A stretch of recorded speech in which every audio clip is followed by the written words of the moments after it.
People think loneliness happens because of a lack of a relationship or a companionship, but that is only half true. The other half is that loneliness is a product of the mind and intellect because there is a preconceived notion that a relationship can only happen when you touch bodies or have romance, which is not true. And because you have a very limited definition of what a relationship should look like, you will eventually cripple yourself to death. So to prevent that, I found, through my experience, a permanent and alternative solution that's simple, easy, safe, and fun to do with no one but yourself. And it has continued to help me 4 years later without a single moment of loneliness. First, you need to understand what a human truly needs to survive. Not what you think you need or what you assume you need, but what you truly need as a human being, otherwise you would die. In the order of how fast they kill you, they are air, water, sleep, food, conducive shelter, a relationship, and creative expression. Without air, you will die in minutes, and without creative expression, you will die in years. I'll be talking about the need for a relationship, which only becomes apparent to you when you've got the first 5 needs fulfilled. So that means you can only feel lonely when you're in a relatively stable situation. You're also doing pretty well in life except you're stuck in the last 2 needs. And similarly, without a relationship, you will slowly wither. And I'm sure a lot of lonely people already feel something eating away at them. The good thing is, loneliness can't happen unless you're actively defining relationships differently, which means you are naturally in a relationship with everything, but because of the information you've been fed throughout your life, you think relationships can only happen with another person. And for some people, they can have a relationship with an animal or pet, which is good if you can have access to that path in life. In the worst case scenario, you don't have the wealth nor the social skills and you're either surrounded by people or you have no one around you. Let's also say you have a whole list of reasons as to why you are lonely. Your appearance, your behavior, your way of living, or anything you have that makes you unappealing to others. I also went through this phase and my life got even worse after certain experiences. I had the social capabilities, but making new friends or starting another relationship for the sake of companionship was extremely time-consuming and not worth the effort. So I was put into a position where I was lonely, but had zero interest in developing any sort of relationship. I essentially cornered myself by exhausting all other options to the point where the only path left to walk was misery, and that's where I found a solution, by going insane from loneliness. To give a glimpse of what it was like, I woke up crying and went to bed crying. Every waking second was thoughts about relationships, and I would twist every alphabetical letter into a word about relationships, or an image about relationships. Sometimes I couldn't even stay awake for 15 minutes because of the level of lethargy I had when I was conscious. So I had to take intermittent naps throughout the day on top of having a lot of responsibilities. I don't wish anyone to go through that, and you don't need to go through that to find a solution because I've already done it, and you're going to cause yourself unnecessary harm, pain, and potential death. And the solution is simple. Use your thought and imagination.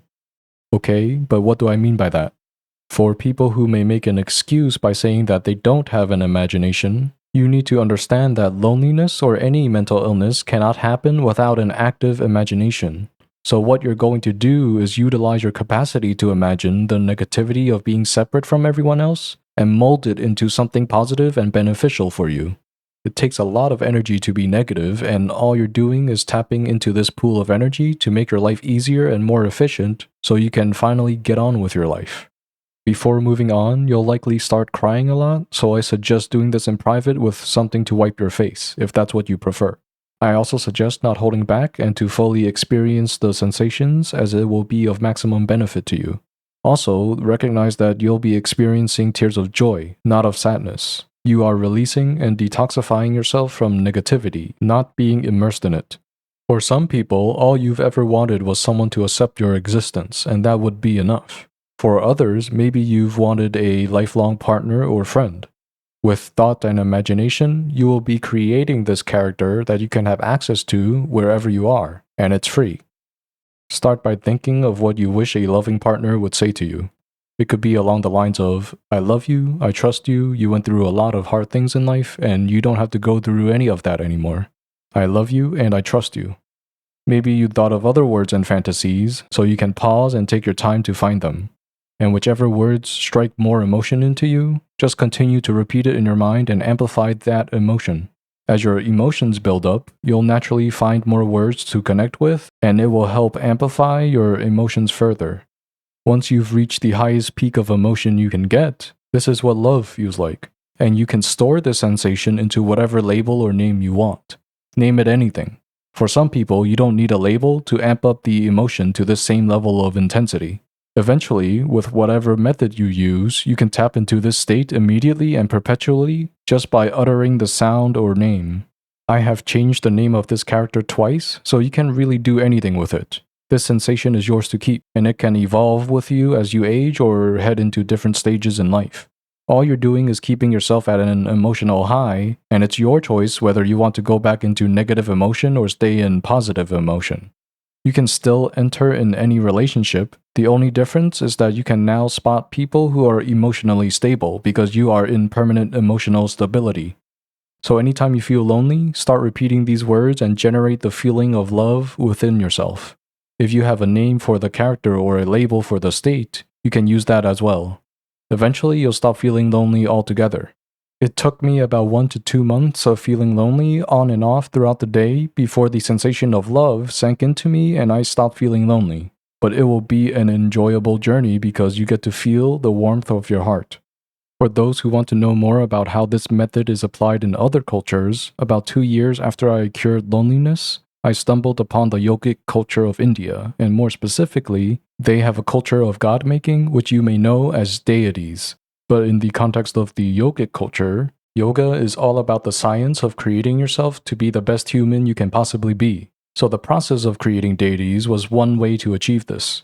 People would develop a relationship with anything like tree branches, rocks, ash, animals, or any part of nature to allow them to access higher levels of life. Obviously, it can get really creative, and you may know about the hundreds of millions of deities that India has, and any individual can have upwards of dozens or more deities they relate to for various purposes. If you're from the West, you may find this similar to organized religion with God, Jesus, or whoever you may know. When people refer to the one God or to Jesus, it's usually because they have developed a certain emotion around the idea of God and the idea of Jesus, so they have easier access to an omnipresent relationship. This is typically why people greatly affected by religion are happier because they have fulfilled the need of a relationship in their life and are emotionally stable. This is also why you may see some rehabilitated criminals or war veterans turn to Jesus or God because of the need to feel accepted for their existence with pure love after the stuff they have witnessed or done. The method I introduce is similar to what current AI chatbots are doing by outputting words that appear nice to you so that you feel better about yourself. But instead of paying for one or having to carry something with you, you use yourself and you can continue to use yourself until the day you die. This is also called a mantra, where certain sounds have certain meanings for you, and depending on the sounds you make, you use them as a tool to get you to a higher state. Since I love you is rarely used in the English language, especially towards men or people who have led a neglectful life, you've placed a lot of meaning in these words and you're unlocking emotions that should naturally be felt in your everyday life. Anyways, once you've found this emotional stability in your life, you may still have the potential to be depressed, especially if you're dealing with self-worth issues and lack creative expression in your life. I also made a video about coming out of depression, so if and whenever you feel like you need it, give it a listen.